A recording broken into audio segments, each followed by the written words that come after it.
What's up mga kaayos? Nandito ulit ako si Michael Sager for an AOS exclusive. Pero nandito ngayon with an OPM alternative rock band, Imago! Welcome po to All Out Sundays! Thank you for being here. Kamusta na po kayo? How was All Out Sunday stage for you? Grabe, sobrang fun no experience namin with Julianne San Jose. Grabe, saya.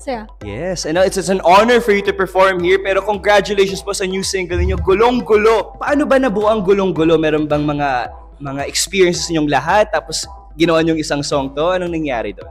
So, nagawan ko siya ng lyrics and then sorry.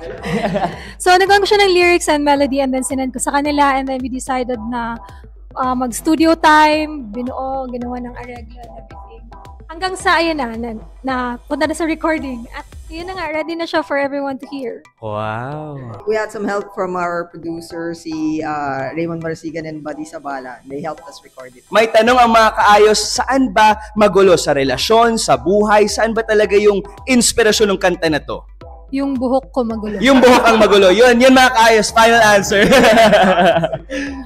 Bukod sa buhok po, meron pa po bang inspirasyon?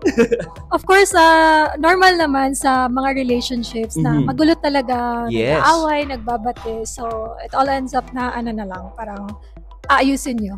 Tama. May pinagdadaanan pero lahat ay naayos. Mabuting usapan, kumbaga. So, Gulong-Gulo will be a song that everybody can relate to siguro na pag nasa relasyon tayo. Saan po nila ito pwede ma-stream or mga social media accounts po nila? You can stream Gulong-Gulo on Spotify at sa lahat ng mga paborito nyong streaming platforms. Ayan. Yes. There we have it, mga kaayos. Congratulations on your single again po. Maraming salamat for being here. And catch them on their social media accounts and stream Gulong-Gulo now. See you mga kaayos!